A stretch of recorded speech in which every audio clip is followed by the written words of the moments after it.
Hello friends, welcome back to Anveshara channel. आज हम लोग पढ़ेंगे हिंदी साहित्य के काल विभाजन में रीतिकाल। ठीक है, रीतिकाल को ही उत्तर मध्य काल कहा गया है। ठीक, रीतिकाल की समय सीमा। ठीक, आचार्य रामचंद्र शुक्ल के अनुसार विक्रमी संवत 1700 से 1900 माना गया है। ठीक है, अगर हम इसको ईस्वी में चेंज करते हैं तो 1643 ईस्वी से 1843 ईस्वी से माना गया है, वो भी रामचंद्र शुक्ल के अनुसार। ठीक है, अब हम लोग पढ़ेंगे रीति काल का नामकरण। ठीक है, विभिन्न विद्वानों ने रीति काल को अलग अलग नामों से संबोधित किया है। ठीक है ना, सभी ने मतलब इस काल को अलग अलग नाम दिए हैं। ठीक है, और नामकरण की दृष्टि से उत्तर मध्यकाल विवादास्पद है। मतलब विद्वानों में इसके नामकरण को लेके बहुत ज्यादा ही विवाद है। ठीक है ना, और सभी ने रीतिकाल को अलग अलग नाम दिए हैं। देखिए, जॉर्ज ग्रियर्सन ने इसे रीति काव्य कहा है। ठीक है, मिश्र बंधुओं ने इसे अलंकृत काल कहा है, और राम शंकर शुक्ल रसाल जी ने इसे कला काल कहा है। ठीक है, और पंडित विश्वनाथ प्रसाद मिश्र ने श्रृंगार काल कहा है। ठीक है, श्रृंगार काल इसलिए कहा है कि उस समय की जो रचनाएं हैं उसमें मतलब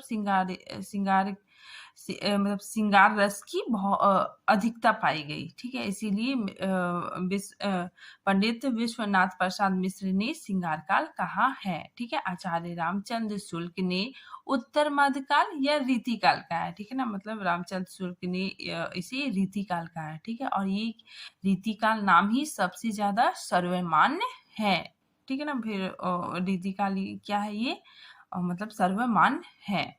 ठीक, आगे देखिए, रीतिकाल के प्रवर्तक, ठीक है ना, केशव दास को ही माना जाता है। ठीक है ना, डॉक्टर नगेंद्र ने रीतिकाल के प्रवर्तक केशव दास को मानते हैं, और आचार्य रामचंद्र शुक्ल चिंतामणि को मानते हैं। ठीक है, प्रवर्तक, ठीक है ना, प्रवर्तक रीतिकाल का पहला प्रवर्तक कौन है, इसके बारे में विद्वानों में क्या है, मतभेद है। ठीक है, और समग्र दृष्टि से मतलब केशव दास को ही मतलब रीतिकाल का प्रवर्तक माना गया है। ठीक है, आगे देखिए, केशव दास के 50 वर्षों बाद, ठीक है, मतलब जब केशव दास ने जो रचना लिखी थी उसके बाद 50 वर्षों के बाद चिंतामणि जी आए और फिर उन्होंने लिखना स्टार्ट किया। ठीक है, इसीलिए मतलब समग्र दृष्टि से केशव दास को ही रीतिकाल का प्रवर्तक माना जाता है। अब देखिए प्रथम ग्रंथ, ठीक है ना, प्रथम ग्रंथ कौन सा है, हित तरंगिणी। ठीक है, ये इंपॉर्टेंट क्वेश्चन है कि प्रथम ग्रंथ कौन सा है, तो हित तरंगिणी ये प्रथम ग्रंथ है। ठीक है, अब हम लोग देखते हैं कि रीति शब्द का अर्थ क्या होता है। ठीक है ना, मतलब रीतिकाल ये नाम दिया गया है, लेकिन रीति का अर्थ क्या होता है। ठीक है, तो रीति शब्द का अर्थ परंपरा, मान्यता या नियम होता है। ठीक है ना, रीति शब्द का अर्थ हम लोग समझ सकते हैं कि या तो परंपरा होता है, मान्यता या नियम। ठीक है, और इसका अर्थ हम समझेंगे कि काव्य शास्त्र से संबंधित नियम। ठीक है ना, रीति शब्द का क्या अर्थ होता है कि काव्य शास्त्र से संबंधित नियम। ठीक है, आगे देखिए, किसी विशिष्ट पद्धति या नियम को ध्यान में रखकर की गई रचना ही रीति कहलाती है। ठीक है, मतलब किसी विशिष्ट पद्धति या नियम, ठीक है, उसके नियमों को ध्यान में रखते हुए की गई रचना ही रीति कहलाती है। ठीक है ना, रीति क्या है, एक परंपरा है। ठीक है, आगे देखिए, हम लोग रीति को मतलब रीतिकाल को बहुत अच्छे से समझते हैं कि आखिर रीति क्या है। कि देखिए, अगर हमारे गांव में बाहर से कोई अतिथि आता है, ठीक है, तो देखिए अगर बाहर से कोई अतिथि आता है तो हम उसका पूरा आदर संस्कार करते हैं। ठीक है ना, उसका मतलब स्वागत करते हैं। ठीक है, स्वागत करते हैं। ये हमारे गांव की रीति है। ठीक है ना, मतलब कोई भी गेस्ट आता है तो हम उसका बहुत मतलब आदर संस्कार स्वागत करते हैं, तो ये क्या है, गांव की रीति है। ठीक है, परंपरा है। ठीक है, हमारे गांव का रिवाज है। ठीक है, तो रीति शब्द का वही अर्थ होता है कि परंपरा या रीति। ठीक है ना, जैसे ये परंपरा सदियों से चली आ रही है। ठीक है, तो रीति का मतलब वही होता है, परंपरा या रीति, परंपरा या नियम। ठीक है, चलिए अब हम लोग आगे देखते हैं। रीति काल में जितनी भी रचनाएं की गई वो मतलब जनता की समस्याओं पे आधारित नहीं थी, वो मतलब दरबारी संस्कृति थी। ठीक है, देखिए यहाँ पे रीति कालीन काव्य जन्य काव्य नहीं है बल्कि दरबारी संस्कृति का काव्य है। ठीक है ना, मतलब जनता की समस्याओं मतलब जनता का काव्य नहीं था, ये दरबारी काव्य था। ठीक है, दरबारी संस्कृति का काव्य है। इसमें श्रृंगार और शब्द सज्जा, ठीक है ना, इसमें श्रृंगार रस पाया जाता है और शब्द क्या होता है, शब्द सज्जा पर जोर जोर मतलब दिया है कवियों ने। ठीक है, कवियों ने सामान्य जनता की रुचि को अनदेखा किया। ठीक है ना, मतलब सामान्य जनता की जो समस्याएं थी उनकी रुचि को अनदेखा करके सामंतों एवं रहीशों मतलब जो राजा थे, ठीक है, सामंत लोग थे, ठीक है, तो सामंतों एवं रहीशों की अभिरुचियों, ठीक है ना, मतलब उनको मतलब उनकी रुचियों को कविता का केंद्र बनाया। ठीक है ना, मतलब कवि लोग राजाओं के आश्रय में रहते थे। ठीक है ना, तो उन्हें खुश करने के लिए मतलब उनके पराक्रम में या फिर उनकी रुचियों के हिसाब से ही कविता की रचना करते थे। ठीक है, तो इस समय क्या था कि जन्य काव्य ना होके ये काव्य दरबारी संस्कृति पे आधारित था। ठीक है, आगे देखिए, इससे कविता आम आदमी के दुख एवं हर्ष से जुड़ने के बजाय दरबार के वैभव व विलास से जुड़ गई। ठीक है ना, मतलब उस समय की जो कविताएं थी वो आम आदमी के दुख और हर्ष से जुड़ने के बजाय दरबार के वैभव व विलास से जुड़ गई। ठीक है, रीतिकालीन काव्य, ठीक है ना, रीतिकालीन काव्य को 3 भागों में बांटा गया। ठीक है, रीतिबद्ध काव्य, ठीक है, रीतिबद्ध कवि आए, रीति सिद्ध कवि हुए और रीतिमुक्त कवि। ठीक है, मतलब रीतिकालीन काव्य जो था वो मतलब 3 भागों में बटा। ठीक है, एक था रीतिबद्ध, रीति सिद्ध और रीतिमुक्त। ठीक है, अब हम लोग देखते हैं रीतिबद्ध कवि। ठीक, वे कवि जिन्होंने रीति की परंपराओं में नियमों में नियम कायदे कानून में बंध कर रचना की, वे रीतिबद्ध कवि कहलाए। ठीक है ना, मतलब वैसे कवि जो मतलब उस समय की जो परंपरा था, ठीक है ना, मतलब रीतिकालीन की जो परंपरा नियम में बंध कर जिसने रचना की, जिन कवियों ने रचना की वो रीतिबद्ध कवि कहलाए। ठीक है, यहाँ पे देखिए रीतिबद्ध का इसका नाम से ही पता चल रहा है कि परंपरा से बंधे हुए कवि। ठीक है, परंपरा से बंधे हुए कवि। ठीक है, जैसे कौन कौन कवि आते हैं रीतिबद्ध में, केशवदास, चिंतामणि, मतीराम, सेनापति और देव इत्यादि, ये सब कवि रीतिबद्ध कवि थे। ठीक है ना, जिन्होंने नियमों में बंध कर, ठीक है ना, रचनाएं की। ठीक है, आचार्य शुल्क ने केशव दास को कठिन काव्य का प्रेत कहा है। ठीक है ना, मतलब ये इंपॉर्टेंट क्वेश्चन है कि कठिन क्वेश्चन आता है कि कठिन काव्य का प्रेत कौन है, तो केशव दास। ठीक है, और किसने कहा है, आचार्य रामचंद्र शुल्क जी ने कहा है केशव दास को और कठिन काव्य का प्रेत। ठीक है, आगे देखिए रीति सिद्ध कवि। ठीक है, इसमें क्या है कि रीति सिद्ध में वे कवि आते हैं जो लक्षण उदाहरण की पद्धति प्रकट रूप में तो नहीं अपनाते किंतु रचना करते समय उसका ध्यान रखते हैं। ठीक है ना, बिहारी रीति सिद्ध काव्य धारा के प्रमुख कवि है। ठीक है ना, इसमें बताया जा रहा है कि जो नियमों में बंध कर रचनाएं नहीं की है। ठीक है ना, मतलब नियम उनको मतलब उनकी रचनाओं में नियम को ध्यान में रखते हुए उन्होंने रचनाएं की। ठीक है, देखिए इसका यहाँ पे आप बहुत अच्छे से समझ सकते हैं। देखिए, रीति सिद्ध कवि जिन्होंने रीति के अंतर्गत रचना की। ठीक है ना, मतलब जिन्होंने रीति काल के अंतर्गत रचना की। ठीक है ना, लेकिन लक्षण और उदाहरण शैली, ठीक है ना, जो लक्षण और उस समय जो उदाहरण शैली सभी कवि लिख रहे थे। ठीक है, तो लक्षण और उदाहरण शैली पर काव्य की रचना नहीं की। ठीक है ना, उन्होंने रचना नहीं की। ठीक, बल्कि उनके काव्य में रीति के तत्व, ठीक है ना, उनके काव्य में रीति के तत्व स्वयं अपने आप आ गए। ठीक है ना, मतलब अपने से मतलब जब वो रचना कर रहे थे तो रीति के तत्व स्वयं अपने आप में आ गए। ठीक है, तो वो क्या कहलाए, रीति सिद्ध कवि। रीति मुक्त कवि। ठीक है, जिन कवियों ने रीति के बंधन से पूर्णतः मुक्त होकर श्रृंगार परक कविताएं लिखी वे ही रीति मुक्त कवि कहलाए। ठीक है, यहाँ पे बताया जा रहा है कि वे कवि जो मतलब रीति के बंधन, ठीक है, जितने सारे नियम थे, ठीक है, तो वो सब नियमों से मुक्त होकर, ठीक है, श्रृंगार परक रचनाएं लिखी। ठीक है ना, मतलब इन्होंने कोई नियम का पालन नहीं किया।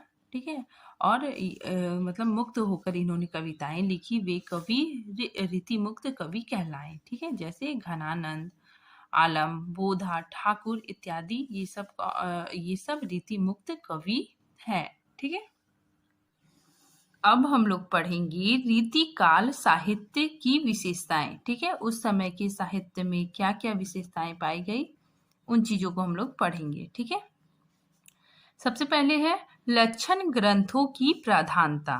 ठीक है, इस काल के कवियों ने संस्कृत के लक्षण ग्रंथों के आधार पर रस, अलंकार, छंद, गुण दोष आदि का विवेचना करने वाले ग्रंथ मिलते हैं। ठीक है ना, मतलब इस काल में जो ग्रंथ मिलते हैं उसमें रस, अलंकार, छंद, ठीक है, और लक्षण ग्रंथ पाए जाते हैं। ठीक है ना, जिसमें रस, अलंकार, छंद, ये सारी चीजें मतलब उस समय के ग्रंथ में पाई जाती है। ठीक है, जिसमें श्रृंगार रस की अधिकता और मौलिकता का अभाव पाया जाता है। ठीक है ना, मतलब उस समय की रचनाओं में श्रृंगार रस बहुत पाया जाता है। ठीक है, साथ ही मौलिकता, जीवन की जो मौलिकता है, ठीक है, जनता की समस्याओं का अभाव पाया जाता है। ठीक है, नेक्स्ट देखिए श्रृंगार रस की प्रधानता।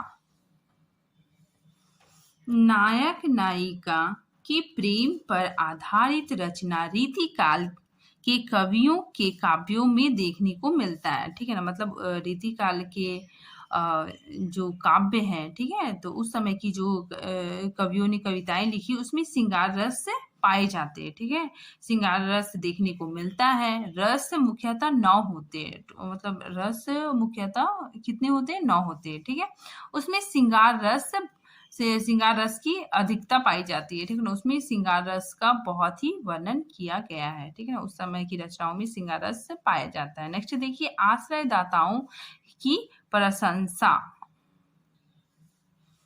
उन्हें दरबार चाहिए, उन्हें की नहीं, कवियों को। ठीक है, कवियों को दरबार चाहिए, जीवन यापन के लिए धन चाहिए। ठीक है, कवि राजाओं के शौर्य, पराक्रम को बढ़ा चढ़ा के वर्णन करते थे। ठीक है, और अपने राजा महाराजाओं की प्रशंसा करते थे। ठीक है, जिसकी वजह से उन्हें बहुत खूब सारा धन मिलता था। ठीक है, तो इसमें है कि आश्रयदाताओं की प्रशंसा करने से कवि लोगों को बहुत मतलब धन की प्राप्ति होती थी। ठीक है, तो उस समय की कवि अपने आश्रयदाताओं की प्रशंसा करते थे। ठीक है, नेक्स्ट देखिए ब्रज भाषा।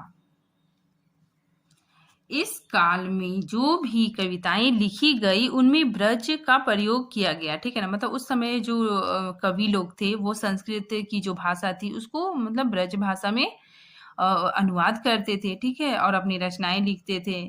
ठीक, और साथ ही राजाओं की प्रशंसा करते थे। तो इस काल में ब्रज भाषा का भी प्रयोग देखने को मिलता है। ठीक है, आगे देखिए यथार्थ जीवन चित्रण का अभाव। ठीक है, इन कवियों ने साधारण जनता की भावनाओं एवं कार्यों का चित्रण नहीं किया। ठीक है, मतलब साधारण जनता की जो समस्याएं हैं उनकी भावनाओं का मतलब अपने कविता में स्थान नहीं दिया। ठीक है, रीतिकाल कवियों ने भोग विलास, नायक नायिका के मेल का वर्णन किया। ठीक है, रीतिकाल कवियों ने क्या किया? राजाओं के भोग विलास, ठीक है, वे दरबार में रहते थे, नायक नायिका, ठीक है, तो नायक नायिका के मेल का वर्णन करते थे। ठीक है, रीतिकालीन कवि कल्पना आधारित रचनाएं प्रस्तुत करते थे। ठीक है, तो रीतिकाल की जितनी भी कविताएं हैं, मतलब सारी नहीं, मतलब मुख्यतः जो कविताएं पाई जाती है वो कल्पना आधारित रचनाएं उसमें देखने को मिलती है। ठीक है, नेक्स्ट देखिए अलंकारित। इस काल के कवियों के रचनाओं में अलंकार का प्रयोग अधिक देखने को मिलता है। ठीक है ना, मतलब रीतिकाल के कवियों में उनकी रचनाओं में अलंकार का प्रयोग भी मतलब देखने को मिलता है कि उन्होंने मतलब अलंकार का बहुत ही ज्यादा प्रयोग किया है। ठीक है। आगे देखिए रस वर्णन। रस वर्णन मतलब उन कवियों की रचनाओं में रस का भी वर्णन मिलता है। ठीक है। प्राय सभी रसों में रचनाएं हुई। ठीक है। प्राय सभी रसों में रचनाएं हुई श्रृंगार रस की बहुलता पाई जाती है। श्रृंगार रस की मतलब श्रृंगार रस में बहुत ज्यादा मात्रा में कविताएं पाई जाती है। संयोग एवं वियोग दोनों पक्ष का सुंदर चित्रण देखने को मिलता है। अब हम लोग पढ़ेंगे रीतिबद्ध कवि। ठीक है ना। रीतिबद्ध कवि कौन कौन है, रीति सिद्ध कवि कौन कौन है और रीति मुक्त कवि कौन कौन है। ठीक है। एग्जाम में इससे क्वेश्चन आता है। ठीक है। देखिए केशव दास, चिंतामणि, मतीराम, ठीक है, जसवंत सिंह, ये सब रीतिबद्ध कवि है। ठीक है। इन्होंने रीति की जो नियमों पे आधारित रचनाएं लिखी। ठीक है। नेक्स्ट देखिए रीति सिद्ध कवि कौन कौन है। बिहारी, सबसे प्रमुख बिहारी है, सेनापति, रसनिधि। ठीक है। तो ये सारे कवि रीति सिद्ध कवि हैं। ठीक है। नेक्स्ट देखिए रीति मुक्त कवि। तो रीति मुक्त कवि कौन कौन है। आलम, घनानंद, बोधा, गिरिधर, ठीक है, वृंद, ठाकुरदास। ठीक है। तो ये सारे रीति मुक्त कवि हैं। ठीक है। अब हम लोग देखेंगे प्रमुख कवि एवं रचनाएं। देखिए प्रमुख कवि में सबसे पहले केशव दास। ठीक है। इनकी जो रचना है रामचंद्रिका, कवि प्रिया, रसिक प्रिया, विज्ञान गीता। ठीक है। तो ये सब मुख्य रचनाएं हैं। ठीक है। केशव दास की ये बहुत इंपॉर्टेंट एग्जाम में पूछा जाता है और बहुत ये प्रसिद्ध भी है। कवि प्रिया, रसिक प्रिया, ठीक है, रामचंद्रिका, ये केशव दास की रचनाएं हैं। नेक्स्ट देखिए चिंतामणि। ठीक है। चिंतामणि की रचना है कवि कुल कल्पतरु। ठीक है। कवि कुल कल्पतरु। ठीक है। इनकी रचना है रस विलास, श्रृंगार मंजरी, ठीक है, छंद विचार। तो ये सब रचनाएं चिंतामणि की है। ठीक है। नेक्स्ट हम लोग देखते हैं देव। ठीक है। देव की रचना है रस रसायन, काव्य रसायन, भाव रसायन, ठीक है, सुजान, विनोद। तो ये सारी रचनाएं किसकी है। देव का। ठीक है। तो एग्जाम में ऐसे क्वेश्चन आता है, आप लोग थोड़ा सा ध्यान दीजिएगा। नेक्स्ट देखिए मतीराम। मतीराम, ठीक है, रस राज ललित ललाम, ये मतीराम की रचना है। ठीक है। बिहारी लाल। ठीक है। बिहारी लाल की जो सतसई है, ठीक है, ये बहुत ही प्रसिद्ध रचना है। इन्होंने सिर्फ एकमात्र रचना लिखी। ठीक है। और ये बहुत ज्यादा प्रसिद्ध भी हुई। ठीक है। आगे देखिए भूषण। भूषण की जो रचना है, मतलब ये सारे जो कवि है ये श्रृंगार रस पे आधारित कविताएं लिखी, लेकिन ये जो भूषण एकमात्र ऐसे कवि थे रीतिकाल के जिन्होंने मतलब वीर रस से संबंधित रचनाएं लिखी। ठीक है। जैसे देखिए शिवराज भूषण, शिव बावनी, छत्रसाल दशक, ये सब रचनाएं भूषण की रचनाएं। ठीक है। इसमें वीरता इनकी रचनाओं में वीरता को दिखाया गया है। ठीक है। नेक्स्ट देखिए घनानंद। घनानंद में क्या है, सुजान, हित, प्रबंध, वियोग, बेली। ठीक है। ये सब इनकी प्रमुख रचनाएं हैं।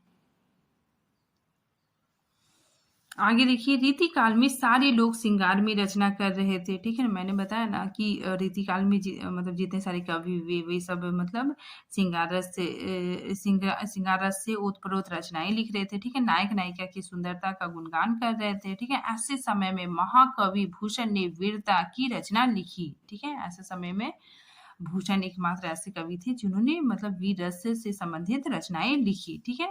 रीति काल में वीर रस के कवि भूषण है। ठीक है। रीति अगर क्वेश्चन आता है कि रीति काल में वीर रस के कवि कौन है, तो भूषण है। ठीक है। और रीति काल के प्रवक्तक कौन है, केशव दास। ठीक है। नेक्स्ट देखिए बिहारी लाल। बिहारी लाल की एकमात्र रचना थी सतसई। बिहारी की रचना सतसई। ठीक है। मतलब ये जो बिहारी जी ने ये जो पुस्तक लिखी ये बहुत ही ज्यादा मतलब प्रसिद्ध हुई। ठीक है। ये पुस्तक बहुत ही अच्छी मानी जाती है। ठीक है ना। बाकी कवियों ने बहुत सारे मतलब अपनी रचनाएं लिखी, लेकिन बिहारी लाल जी ने सिर्फ एक ही रचना लिखा। ठीक है। और इसी रचना से इन्हें बहुत ख्याति भी मिली। ठीक है। और ये बहुत ज्यादा ये जो सतसई है ये बहुत ज्यादा चर्चित भी हुआ। ठीक है। और सबसे अच्छी पुस्तक इसी को माना जाता है। ठीक है। नेक्स्ट देखिए और इन्होंने जो सतसई लिखा उसमें मतलब दोहों का संकलन है। ठीक।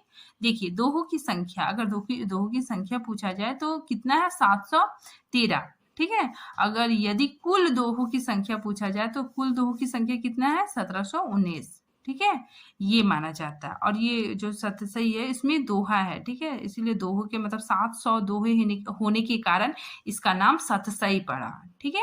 अगर दोहों की संख्या पूछा जाता है तो 713 होगा, अगर कुल दोहों की संख्या पूछा जाएगा तो 719। ठीक है।